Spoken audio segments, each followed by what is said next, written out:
자, 지난주에 여러분들이 출석용지에 주셨던 질문들 중에 몇 개를 발제를 했는데 전부들 질문들이 참 다 좋은 질문들인데 그걸 전부 다 같이 살펴보지 못하는 점은 시간과 진도 관계상 부득이하게 양해를 구해드리고 그 중에 몇 가지만 좀 살펴보면은, 자, 이 질문은 미토콘드리아가 들어와서 이렇게 정착을 했다는 내부 공생 이론에서, 그러면 그때부터 같이 사는데 옛날에 혼자 살던 그 버릇이 있는 이 미토콘드리아가 독립적으로 어떻게 이 세포 주기라는 측면에서 세포가 분열을 할 때 일단 핵에 있는 염색체가 복제를 해야 되고, 그 다음에 나머지 다른 것들도 이제 다 준비를 한 다음에 두 개로 쪼개져서 그것을 완성하는 이 단계가 세포 주기인데, 그럼 미토콘드리아는 혼자 독립적인데 그걸 어떻게 해? 혼자 따로 놀 텐데 이게 어떻게 가능하지? 일단 서로 간에 커뮤니케이션이 있어야 되겠지. 매우 유기적으로 사실은 커뮤니케이션이 이루어지고 있어요. 그래서 일단 나 이제 좀 분열해야 될 것 같아 하면은 미토콘드리아한테 이미 소식을 보냅니다. 그러면 핵 안에 있는 DNA가 복제가 되기 전에 먼저 미토콘드리아들이 자기 DNA 복제하고 미토콘드리아가 분열을 합니다. 그래서 두 배로 만들어 놓은 다음에 준비됐음 하면 그제서야 핵이 알았어, 그럼 나도 이제 간다 하고, 왜냐면 핵에 있는 DNA는 훨씬 복제하는데 시간이 많이 걸리잖아요. 그리고 또 매우 민감한 사안이기도 하고, 말하기는 쉬운데 이게 어떻게 이게 가능하지? 라는 사실 질문이 들 거 아니에요. 자, 들어와서 놀랍게도 우리가 발견한 것은, 놀랍게도 미토콘드리아 안에 있는 처음에 자기가 가지고 왔던 유전자들 중에 거의 대부분이, 많은 그 유전자들을 핵에다가 외주를 줘버렸어요, 이 녀석이.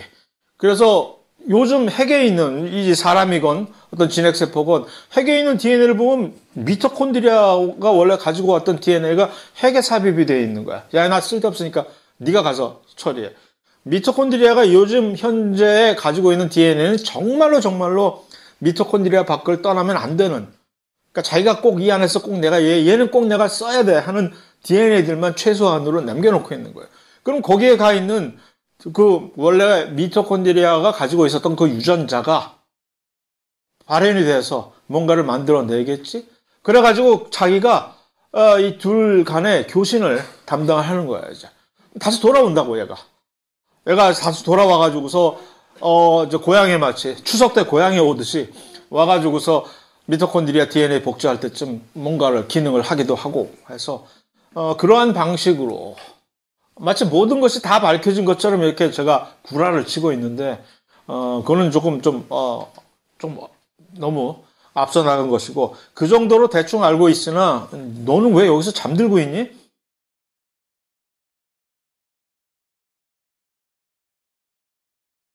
자식이. 그래서,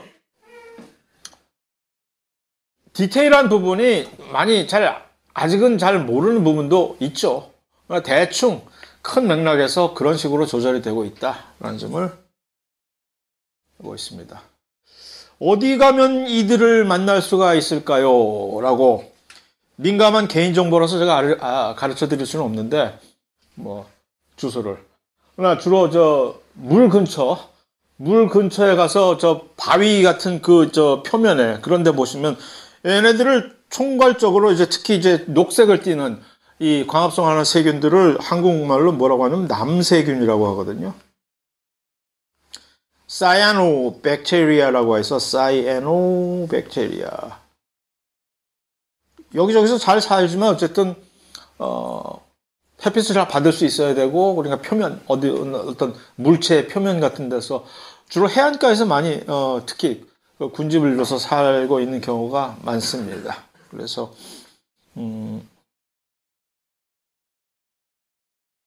자, 염독체를 가지고 있지도 않은데 얘네들은 어떻게 녹색을 띨까? 그뿐만이 아니라 색깔이야 내가 알 바 아니고 어떻게 광합성을 하지? 아니, 염독체가 있다는 얘기는, 얘가 염독체가 만약 있다고 하면 얘는 더 이상 세균이 아니잖아. 진핵세포지, 지가. 염독체가 세포 소경을 가지고 있고. 그럼 뭐야? 라고 생각 안 해봤어요, 혹시? 엽록체는 없어. 없지, 당연히. 그러나 엽록체는 없으나 나는 이거는 있다. 엽록체는 없으나 엽록소는 있다. 엽록소는 뭐예요? 실제로 엽록체 안에서 엽록체에 막에 박혀가지고서 햇빛을 받아가지고서 그 광에너지를 사용해서 실제로 이 일을 일으키는 친구들이잖아. 이걸 가지고 있어. 엽록체도 없는 게. 어디다가 박아뒀을까? 진짜 세포 막에 박아뒀어요.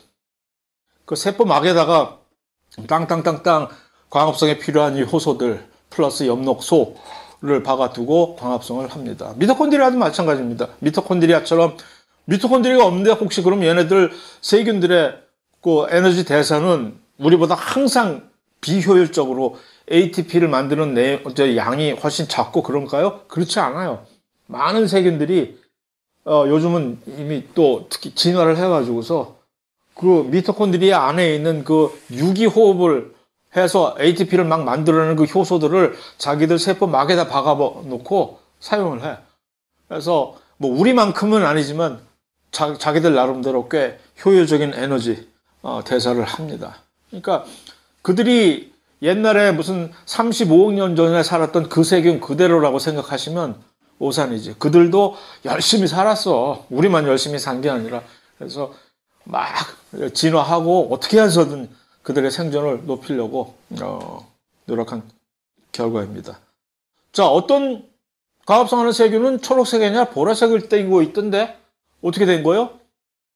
엽록소를 사용하지 않고 엽록소 대신에 무슨 빛을 엽록소가 녹색을 띠는 이유는 알잖아요. 녹색을 제일 극혐하니까 녹색 화장의 빛은 통과시키거나 아니면 뱉어내버리니까 녹색을 띠는 것처럼 보라색을 띠는 이들은 보라색 파장의 빛, 저쪽 조금 더 에너지가 높은 그 파장의 빛을 극혐하는 거지. 그래서 걔네들을 뱉어내니까 그런 색소가, 이 광색소가 조금 이 종류가 다르기 때문에 이렇게 색깔이 다른 거죠. 못하는 식물도 있어요. 어떻게 살까, 그럼 이들은? 미토콘드리아가 없는 동물은 어떻게 살까요? 있어. 미토콘드리아가 없는 동물도. 어떻게 살지? 남 삥 뜯으면서 살아야지. 기생동물들이 옛날엔 미토콘드리아 갖고 있다가 기생충 또는 뭐 기생 돼가지고 들어와서 살다 보니 좋더라. 그러니까 내가 미토콘드리아 이제 뭐하러 가죠? 그냥 남의 거 빨대 꽂으면 되지 해서 그런 기생충들 중에서 미토콘드리아 없이 사는 그런 기생충들이 있는 것처럼 이 엽록소가 완전히 없는, 그러니까 이제 광합성을 완전히 못하게 되는 그런 식물들도 있는데 그들은 이제 완전히 진화를 끝판왕을 한 거지. 기생식물이라고 남의 식물, 남의 나무 같은데 그 껍질 위에서 붙어가지고서 빨대 꽂고서 그냥 쪽쪽쪽쪽 다 빨아먹고 사는 그런. 근데 이제 기생식물 중에 어떤 기생식물들은 조금 염치는 있어가지고서 광합성을 조금 하면서 파래, 그러니까 잎이 파래. 그러면서 다른 유기물, 미네랄 같은 것만 뿌리를 통해 가지고서 남의 거 빨아먹는 그런 놈들도 있고, 완전히 아명 까고 모든 거를 다 던지고 그냥 모든 걸 다 취하는 그런 기생식물도 있습니다. 별의별 녀석들이 다 있어요, 살다 보면. 생명체라는 것을 정의하기 어렵다. 어떻게 생명체의 정의에 따라서 사람마다 다를 수 있지. 이런 거 한번 시험 내볼까? 각자의 의견에 따라서 생명체를 한번 정의해 보시오 하고. 그럼 나름대로 논리에 의해서 이제 나는 생명체란 이런 것이어야 된다고 라는 논리를 전개할 때 그 각자의 논리에 어떤 그러니까 뭐, 그건 뭐라 그러지? 완성도라든가, 논리에 그런 게 이제 표출이 될 수가 있겠지? 그리고, 가능한 시험 문제에 나올 수 있는 하나의 후보 문제. 그리고 답은 내가 얘기해봤자 나의 견해이지 여러분의 견해는 아니지. 여러분의 견해는 틀릴 수도 있고 여러분의 견해와 나의 견해가 틀릴 수도 있다는 얘기죠. 그래서 요거 어쩌면 나오겠다는 공언이 아니라 어쩌면 이거 시험 문제에 나올 수 있으니까 한번 생각해 보세요, 각자가.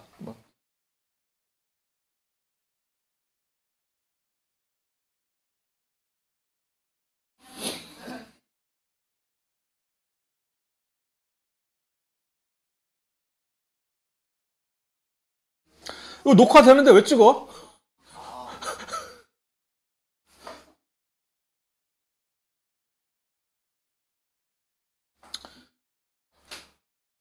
이거 어떻게 알 수 있을까? 모르지. 어떻게 알아, 이거? 루카의 대사작용을 알려면 루카가 시퍼렇게 살아있어야 되는데, 그러니까 이제 이것을 간접적으로 알려면 정말로 추론을 많이 해야 되겠죠. 루카였다면 어떤 식이었을까? 그렇다면 그때 당시에 대사작용은 어땠을까? 라는 그런 식으로, 그러면 그때 처음에 출발점이 이랬으니까. 그러니까 그 후에 루카의 자손들은 결국 그러한 한계를 가지고 있겠지. 물려받은 게 조상 탓을 해야지 항상. 그래서 진화에 이런 영향을 끼쳤겠지라는 식으로, 이건 뭐 끝이 없는 얘기긴 하지만 그게 궁금하다면 그런 식으로 단계적인 논리를 이제 전개해 볼 수가 있을 것 같아요. 어떤 점이 비효율적이냐 하면은 곤충이 이 순환계가 뻥뻥 뚫려 있어. 피가 우리는 심장에서 나가가지고서 돌아서 다시 심장으로 돌아오잖아. 근데 곤충은 그 곤충의 심장에서 나간 피가 장렬히 전사하고 돌아오질 않아. 그들의 조직으로 그냥 스며들어가가지고서 뭐 있다가 오든지 말든지 뭐 해가지고서, 그러니까 이게 피가 나갔던 게 다시 돌아와야 효율적으로 이게 이제 산소 공급이 되는데, 이러니까 계속적으로 바깥에서 막 그 뚫린 구멍을 통해 가지고 산소를 받아들여야 하는 희한한 방식으로 돼 있어요. 그래서 매우 비효율적이죠. 이런 포유동물보다. 보퀴라라고 하는 식물, 나도 뭐 그런 게 있었어? 나도 찾아보게 되게 만드는. 뭐 얘가 뭐 눈이 있다고? 뭔 소리야 하고. 찾아본 것에 의하면, 얼핏 찾아봤어요. 이제 오늘 아침에 보퀴라가 뭐야 도대체.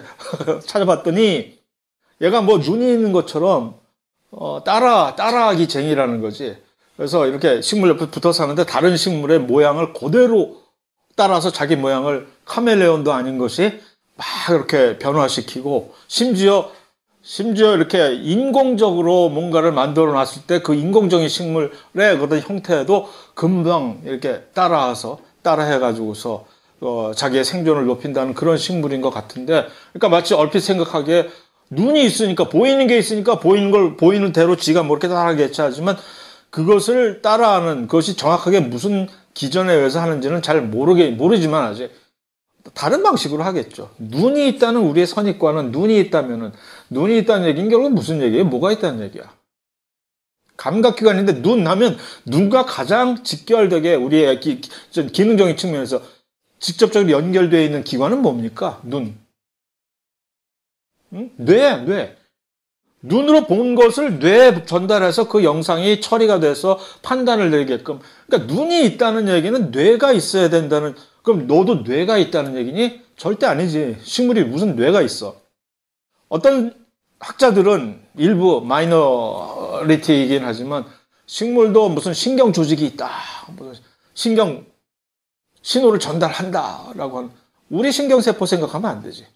신호 전달을 해요. 칼슘 같은 거. 식물도 칼슘 같은 걸로 막 뿌려가지고서 마치 우리가 신경신호 전달하듯이 자기들의 어떤 신호를 다른 옆세포한테 칼슘을 던져가지고서 이제 전달을 한다고. 그러니까 식물도 당연히 어떤 외부에, 그러니까 뭔가 눈과 비슷한 기능을 하는 것처럼 뭔가 외부에 있는 정보를, 다만 그것을 우리처럼 시각적으로 처리를 해가지고 그 정보를 시각적으로 처리해서 하는 것이 아니라, 그러게 마치 그럼 식물도, 이런 보킬라 같은 식물이 눈이 있다는 얘기는 우리는 어떻게 비교를 해야 될까? 눈은 없지만 점자를 읽을 수 있는 그런 기능이 있다고 비유를 할 수도 있겠죠. 뭔가를 받아들일 수 있는, 진화를 하다 보면 간혹 가다가 이런 식으로까지 진화를 하게 되는 식물도 있다는 거지.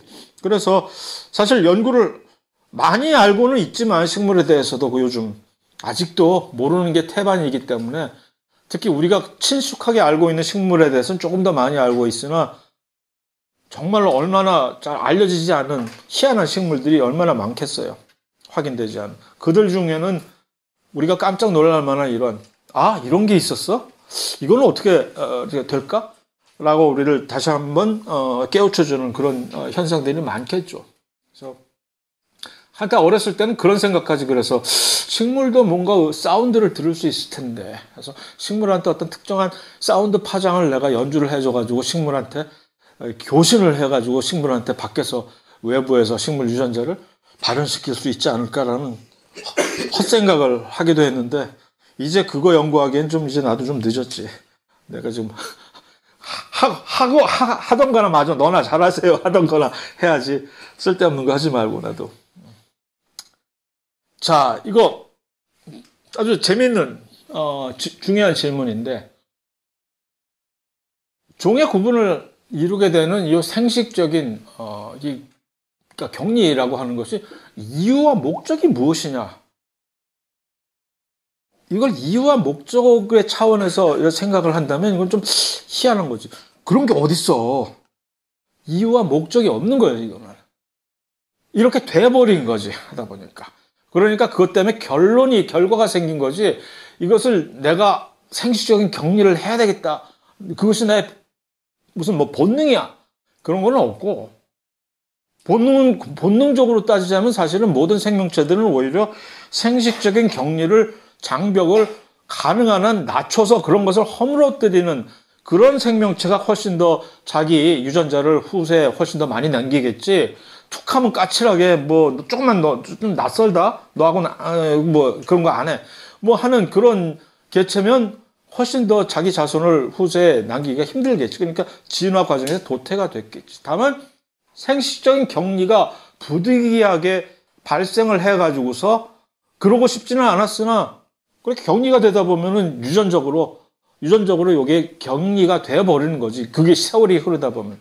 가장 흔한 것이 결국 지리적인 격리입니다. 그래서 어쩌다 보니까 갑자기 동떨어져서 살게 돼가지고서. 그러니까 오죽하면 다윈이 저기서 섬에 가가지고서, 그 군도에 가가지고서 결국은 그걸 깨달았겠어요. 이렇게 고립이 되어 있는 그런 섬에서는 새로운 종들이 격리가 되니까 탕탕탕탕탕 생겨난다는 얘기지. 그래서 지리적인 격리도 있고 시차적으로 생식적인 격리 메커니즘이 여러 개가 있어요. 어쩌다 보니까 돌연변이가 일어나고 갑자기 신체적으로 돌변을 해가지고 도저히 이거 같은 무리에 속했었는데 이제 더 이상 내가 생식이 안 되는 그런 경우도 있고, 그러면 어쩔 수 없이 이제 또 다른 자기와 비슷한 돌연변이가 생길 때까지 기다려야 되거나 아니면 뭐 그렇게 돼서 격리가 되는 경우도 있고, 시차적으로 갑자기 밤도깨비가 돼버린 거지. 그래서 나는 잘 살다가 갑자기 나는 밤에만 깨가지고서 막 생활하게 되면 자기 짝을 낮에 생활하는 친구들하고는 짝을 만날 수가 없는 거 아니에요. 그런 시차적인 또 계절적인 그런 여러 가지 환경 요인들이 이러한 생식적인 격리를 유발을 시킵니다. 그래서 그것이 고착화가 돼가지고서 결국은 이제 이게 달라지다 보면 결국은 점점 달라지는 이 각도가 벌어져가지고서 나중엔 돌아와봤자 서로 이게 맞지 않게 되는 것까지. 그러니까 생식적인 격리는 그러한 환경적인 격리 플러스 시간이 이것을 유발시키는 것입니다. 이것이 무슨 생존에 유리하기 때문에 그런 특별한 이유는 없는 것이고, 다만 먹을 게 없으니까 우리끼리 저기 멀리 가서 살자, 생존에 유리하려고 멀리 이주를 했겠지. 그런 경우는 그것이 해당이 되는 얘기고요. 뭐야? 이게 끝이야?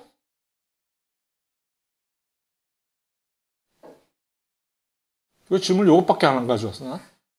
아유, 미안합니다. 다음에 더 많이 가져올게요.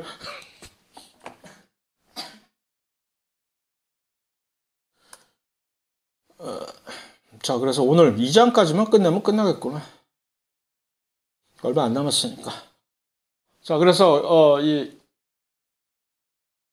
그 역동적 평형에 관해서 아메바를 가지고 이렇게 설명한. 그나저나 이 아메바 정말 잘 그리지 않았어, 이거?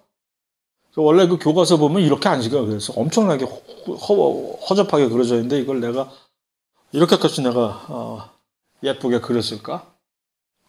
내가 봐도 대견해, 이거.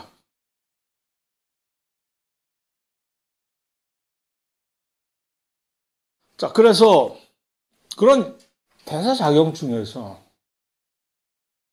일단 대사를 이해하는데 왜 대사작용이 생명체에서 반드시 필요하느냐라는 것은 이것 때문에 그렇다고 말씀드렸잖아요. 일단 연력학 제1법칙과 2법칙을 둘 다 우리가 뭔가 어떻게 위배할 수가 없기 때문에 연력학 제1법칙이라는 것은 뭐냐면 한마디로 말해서 에너지 보존의 법칙이라는 얘기거든요. 에너지 보존.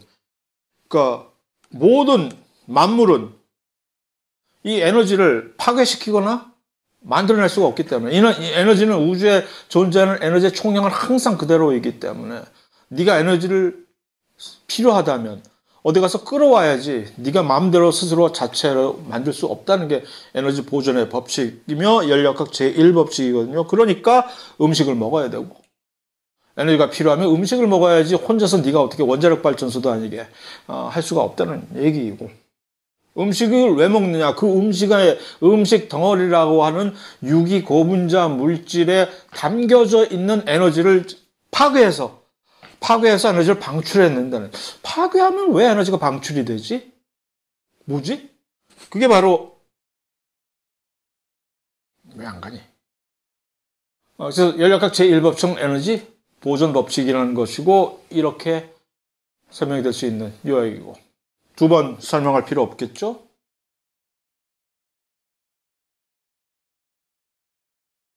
그래서 이것을 통해서 조달을 해야 된다는 얘기입니다. 그러면 그 대사작용은 크게 이 두 가지로 대사작용이 두 가지 종류로 나눠져 있다는 얘기는 아마 들어본 적이 있을 거예요. 고등학교 때. 이화, 동화. 이게 뭔 소리냐? 이화라고 하는 얘기는 뭔가 파괴가 될 때. 고분자, 아까 음식을 먹었을 때, 왜 음식을 먹느냐? 음식을 파괴시키기 위해서. 왜 파괴시키느냐? 음식을 파괴시켜야 처음에 있다마는 고분자 물질이 파괴되는 과정에서 저분자 물질로 전환이 되는 그 상태에서 에너지가 방출이 되게 된다. 그러한 현상을 우리는 발열 또는 엑소거닉 리액션이라고 하고 이것은 자연적으로 이게 그렇게 되면 무슨 일이 발생하느냐 하면은 이 물질에 담겨있던 엔트로피의 총량이 그 반응의 분해의 결과로 그 화학 반응의 결과로 엔트로피가 증가하게 되기 때문에 이것이 자연적인 자연 상태. 엔트로피가 증가하는 게 어째서 자연적이냐? 왜냐하면 연력학 제2법칙에서 그것을 규정을 하고 있기 때문에 모든 우주의 엔트로피는 최소한 그대로이거나 아니면 항상 계속해서 점점점 더 증가하는 방향으로 이동을 한다. 이 엔트로피가 항상 가장 쉽게 정확한 얘기는 아니지만 가장 쉽게 얘기하면 이렇게 이 교실 안에 이런 식으로 앉아있는 학생들의 엔트로피는 매우 낮은 상태로서 부자연스러운 거예요. 좀 더 자연스러운 상태라면 아주 개판 5분 전이 돼서 여기에 있는 사람들이 전부 훨씬 더 많은 공간을 차지하면서 뭐 밖으로 도망가거나 막 왔다 갔다 하거나 그것이 자연적인 상태이기 때문에 모든 만물은 항상 그런 쪽으로 이렇게 가려고 한다는 얘기지. 왜 그럴까? 엔트로피가 증가해야만 에너지 측면에서 훨씬 더 평형 상태로 화학적인 평형 상태로 조금 더 한 걸음 더 나아가기 때문에 그렇다는 얘기입니다. 아이스 아메리카노하고 핫 아메리카노를 두 개를 같이 이렇게 섞으면 온도가 나중에는 평형 상태로 이루듯이 또는 뭐 입자가 여기 아주 농축이 된 여기에 농도가 높은 입자들이 이 넓은 공간을 가만히 내버려두면 훨씬 더 이렇게 밖으로 퍼져나가던 이런 확산 이런 것들도 전부 다 엔트로피를 증가시키는 활동이기 때문에 그것이 자연적으로 발생을 한다는 얘기죠. 그래서 고분자 물질이 저분자 물질로 분해가 되는 그 과정도 왜냐하면 에너지가 이 고분자 물질에 이렇게 긴장 상태로 담겨져 있던 에너지가 분해가 되면서 훨씬 넓은 공간으로 퍼져나가 버리는 것이기 때문에 훨씬 더 안정적인 상태가 되고 이거 역시 엔트로피가 증가하는 것이기 때문에 가만히 내버려둬도 이것은 저절로 일어나게끔 돼 있는 반응입니다. 이것을 우리는 이화작용이라고. 이화작용하면 그럼 이 모든 것들을 전부 맨날 외워야 되는 필요는 없잖아. 이화작용의 본질이 뭔지 하나만 딱 여기다 입력시켜 놓으면 그 나머지는 자동적으로 따라가는 거지. 이화 부서지는 거야. 그러면 가만히 생각해 보면 어떤 큰 물질이 부서져 버리면 어떻게 될까? 에너지가 어떻게 될까? 여기 에너지가 담겨 있을 거 아니야. 그러니까 에너지가 밖으로 팍 방출이 되는 그런 반응이겠지? 그럼 이게 자연스러울까? 부자연스러운 반응일까? 상식적으로 생각해보면 뭘 파괴시켜버리는 게 훨씬 더 기분 좋고 자연스러운 거 아니야. 그러니까 무엇이 부서지는 반응, 파괴되는 반응, 자발적으로 일어나는 반응이겠지. 이유를 얘기하라 그러면 이게 엔트로피가 증가하기 때문이라고 하지만 굳이 이게 직관적으로 이해가 안 되면 그런 식으로 연상을 시키면 된다는 얘기고. 그러니까 요 세 개가 전부 여기 이화 작용 또는 이화 반응, 캐타볼리즘이라고 하는 것과 딱 항상 결부가 된다는 얘기고. 그 반대 방향의 화학 반응은 합성을 하는 거죠. 합성. 뭔가를 만들어내려면 조립을 해야 되잖아. 작은 부품들을 끌고 모아가지고서 이렇게 크게 만드는 그런 합성이니까 그것은 여기저기 흩어져 있던, 산계되어 있던 이런 물질들을 여기다 이렇게 한 곳에 이렇게 집적을 시켜놔야 되니까 이 집적된 물질자의 결과물은 에너지 준위가 훨씬 높겠죠.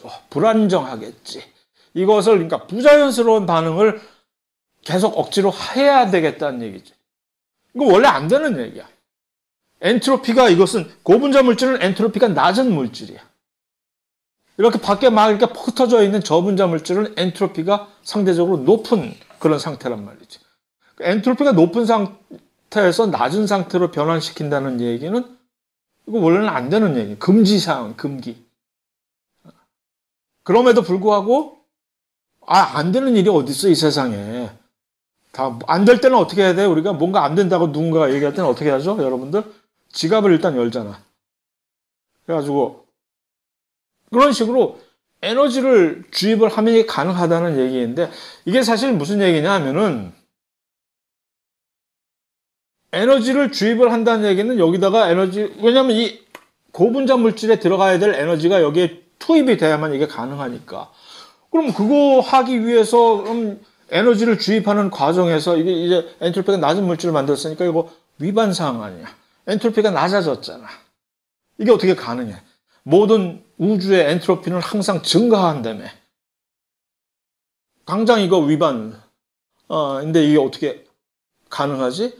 이거 하기 위해서 에너지를 자기가 어디서 얻어오겠어요?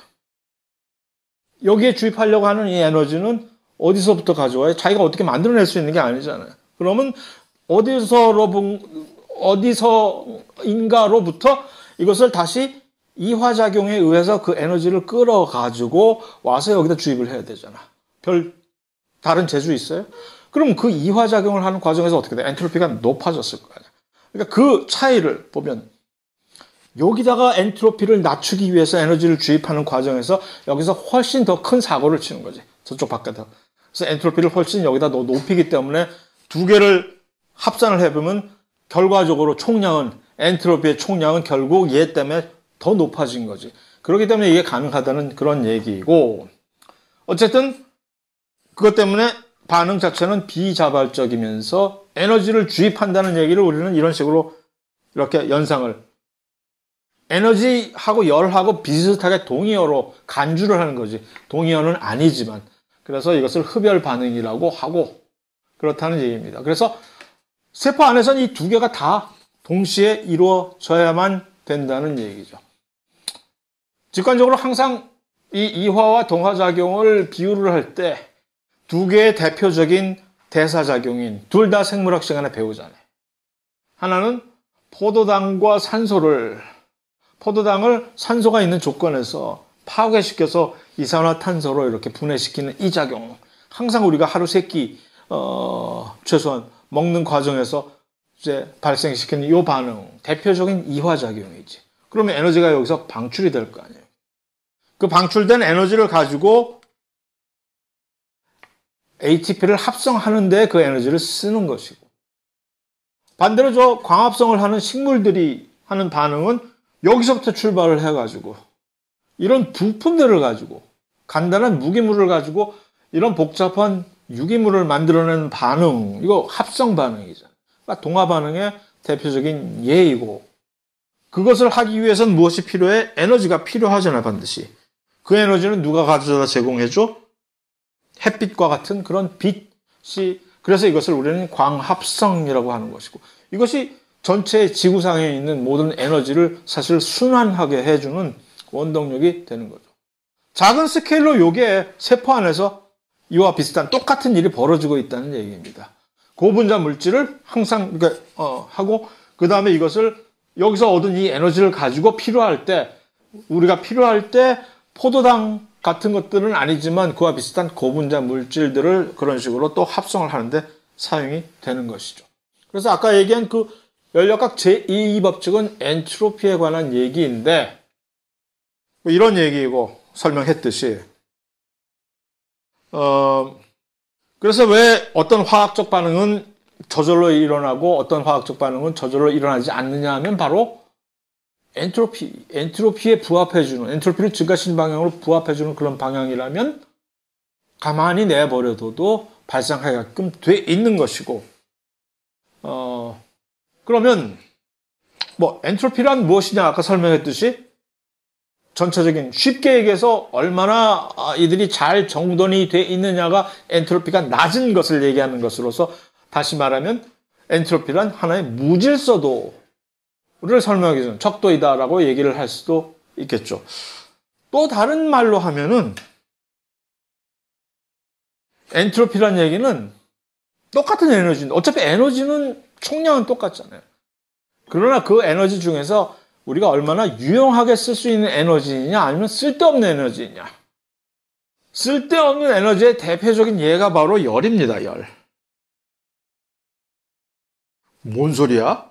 열이 얼마나, 난방도 하고 그 열로 전기기관차도 구동시키고 하는 그 열이 도대체 왜 쓸데없는 에너지란 얘기야? 물리학적인, 열역학적인 측면에서 열이라는 것은 우리가 일을 하는데 사용될 수 없는 낭비가 되는 에너지라고 간주를 되는, 그런 것이 점점 증가하게 되면 엔트로피가 증가하게 된다는 그런 얘기입니다.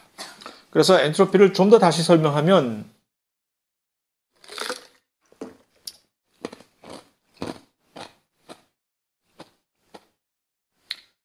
같은 공간에 어떤 입자들이 이렇게 딱 뭉쳐있다면 낮은 엔트로피이고, 전체적으로 이렇게 어느 것이 더 자연스러우냐라는 얘기보다 사실은 엔트로피라는 것은 어떤 상태가 발견될 수 있는 확률이거든.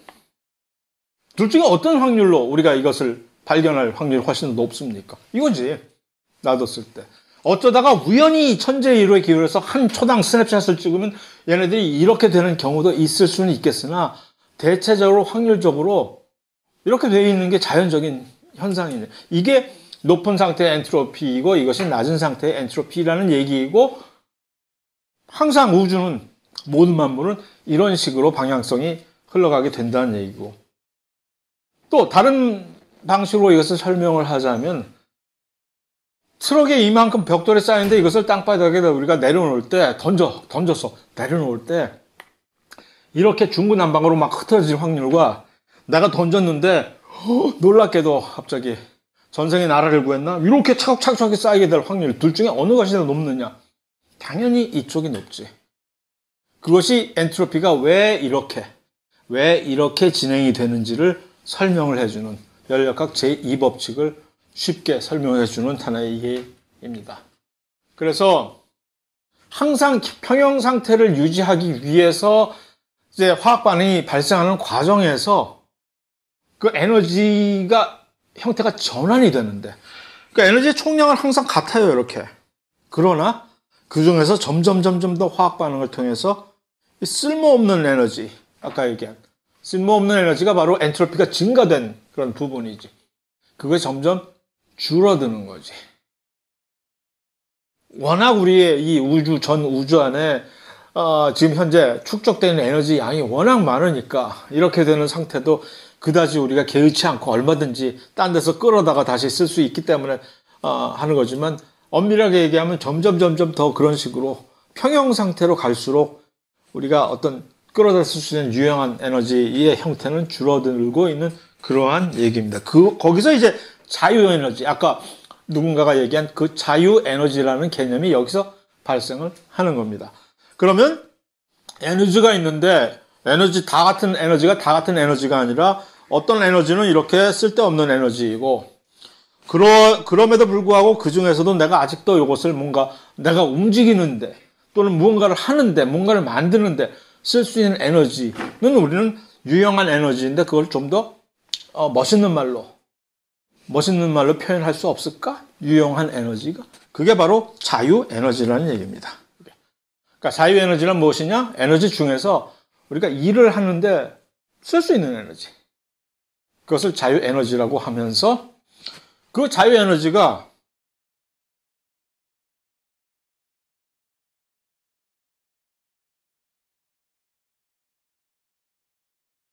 보통 G라고 표시를 하는데 왜냐하면 물리학자 깁스라고 하는 분이 이 개념을 처음으로 이것이 자유에너지야 라고 했는데 그것이 아까 엔트로피가 증가하면 자발적인 반응이야 라고 하는 것을 이 자유에너지의 개념에서 측면에서 바라보면 어떤 화학 반응을 우리가 자발적으로 일어날 수 있는 것이라고 예측을 할 수 있을까 하면 바로 이 자유에너지가 변화하는 무엇이 변화할 때는 항상 이것을 우리는 델타라는 것으로 가늠을 하잖아요. 차이를. 이 차이가 반응 전의 자유에너지와 반응 후의 자유에너지를 비교했을 때 반응 후의 자유에너지가 반응 전보다 훨씬 더 이렇게 이제 감소를 했다면 내가 훨씬 가용할 수 있는 에너지가 그것이 바로 자발적인 반응이 된다라는 얘기입니다. 그래서 P는 여기서 산물, 프로덕트를 얘기하는 것이고 R은 리액턴트, 반응물을 얘기하는 것으로서 항상 델타 G라고 하는 이 자유에너지의 변화는 반응 후의 자유에너지 값, 측정값과 물리적으로 측정할 수 있는 방법이 있거든요. 그 다음에 반응 전의 물질들의 자유에너지 값을 계산해서 반응 후의 것을 반응 전의 것으로 빼면 그것이 만약 음수값이 나온다면은 이 반응은 가만히 내버려둬도 일어날 수 있는 자발적인 반응이야 라고 판단을 지을 수가 있는 것이고 그렇지 않다면 그것은 이건 좀 일어나기 힘들겠는데 그러려면 어떻게 해야 되지? 에너지를 주입을 해줘야 되겠다 라고 하는 비자발적인 반응이다 라는 것이 판단이 된다는 얘기입니다. 그림으로 보면 훨씬 직관적으로 쉽게 볼 수가 있는 것이 왜 델타 G 값이 이 자유에너지를 Y축으로 놓고 반응의 진행을 X축에 놨을 때 이 그림에서 반응물과 산물에서 이 자유에너지 값은 만약 이 그래프에서 델타 G 값을 구하면 이것은 델타 G 값은 음수가 될까요? 양수가 될까요? 음수가 될 거 아니에요, 당장. 그 다음에 그림으로 딱 봤을 때 산물의 에너지 준위가 훨씬 낮아진 안정적인 상태로 됐으니까 반응물보다 훨씬 안정적으로 되기 위한 그런 반응이라면 이것이 자발적인 반응이잖아. 이렇게 생각할 수도 있고 훨씬 더 유치하게 언덕 위에서 돌 굴리면 이거 저절로 굴러가겠어 안 굴러가겠어 하고 묻는 것 저절로 굴러가겠지 하는 그러한 방식으로 생각해도 되는 그런 것으로서 다 모든 것은 결국은 이 델타 G 값이 마이너스가 왜 어째서 자발적인 반응이 되느냐 하는 것을 다른 방식으로 설명을 하는 것이고 그게 정이 마음에 안 든다면은 왜 엔트로피가 어쩌고 저쩌고 했는데 왜 엔트로피 얘기는 하나도 얘기를 안 하고 이상한 얘기만 해 라고 불만을 가지신다면 그래 그럼 엔트로피를 가지고 한번 얘기를 해볼까? 라고 했을 때 이러한 방식으로 이 공식을 이렇게 전환을 해서 표현을 할 수도 있습니다. 여기서 H라고 하는 것은 엔탈피라고 하는 일종의 열과 비슷한 개념이에요. 엔탈피라고 하는 이거 그냥 상수로 봐줘도 돼. 같은 반응 조건 아래에서는 거의 상수니까. 그랬을 때 이것과 요 T는 절대 온도이고 마이너스 270 몇 도 뭐 하는 그 절대 온도 값이고 요 S가 바로 엔트로피거든요. 이런 공식에서 요 델타 G 값이 어떨 때 음수 값이 되겠어요, 여기서. 요 값이 커지면 커질수록, 그럼 가만히 안 있을래나? 요 S 값이 점점 커져야 델타 G 값이 음수 값 쪽으로 실험을 하게 되겠지. 그래서 엔트로피가 커지게 되면 델타 G 값이 점점 마이너스가 되는, 자발적인 반응이 되겠구나 하는 식으로 이해를 해도 좋습니다. 이런 거를 전부 다 머릿속에 담아둘 필요는 전혀 없는 것이고, 생명식의 시간에. 다만 자유에너지가 왜 어쩌고저쩌고 항상 어떤 반응을 얘기할 때 우리가 자발적 반응이야 비자발적 반응이야 라고 얘기할 때 그냥 쉽게 얘기를 남의 일이라고 항상 쉽게 얘기하는데, 그럴 때 델타 G 값이 마이너스야 플러스야 그런 식으로 얘기를 흔히 잘 합니다. 그랬을 때 아니 왜 델타 G 값이 마이너스를 자발적 반응이라고 얘기해? 라고 했을 때 이것을 다시 상기시켜서 그래서 델타 G 값이 마이너스면 자발적 반응이라고 했었지 라는 것만 이제 기억을 해 두시면 됩니다. 반대는 이러니까 왜 이것이 비자발적 반응이야? 여기서 이거 일단 힘들어 보이겠지 이거 에너지 써야 올라가겠지 하는 것보다 처음에 시작했던 에너지 자유에너지 준위보다 나중에 산물의 자유에너지 준위가 이만큼 높다면은 이것은 델타 G 값은 당연히 이건 플러스일 것이고 델타 G의 정의상 산물의 델타 G에서 산물의 자유에너지에서 반응물의 자유에너지를 빼야 되는 것이니까 항상 플러스이고 이것은 훨씬 더 불안정한 상태이고 그러니까 엔트로피가 낮아지는 것일 것이고 그러니까 비자발적인 반응이 되겠죠. 그래서 아까 얘기한 거 그대로입니다.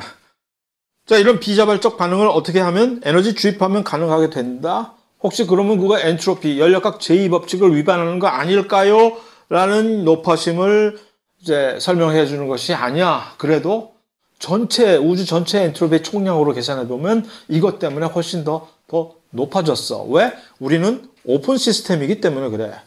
어디서 밖에서 에너지를 끌어올 수가 있잖아요. 밖에서, 외부에서.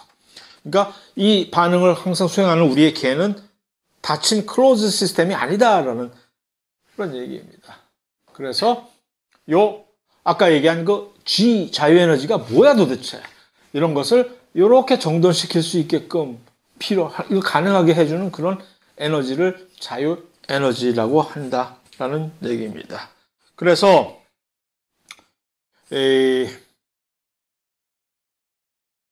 대사를 다시 그러한 측면에서 이런 각도에서 바라볼 수가 있다는 얘기죠. 그래서 모든 생명체에 일어나는 화학 반응이 대사다. 근데 좀 더 구체적으로 왜 대사를 우리가 하지? 이 에너지가 생명체에서 꼭 필요하기 때문에 그러한 연유로 그것을 변환을 시키는 것을 에너지의 변환을 가능하게 해주는 모든 화학 반응이 발생해야만 되기 때문에 생명체 안에서 그것이 발견되는 것이고 그것이 바로 대사다. 구체적으로 방출, 전환, 저장 이런 것들에 그 에너지가 개입을 한다는 얘기죠. 자, 그런데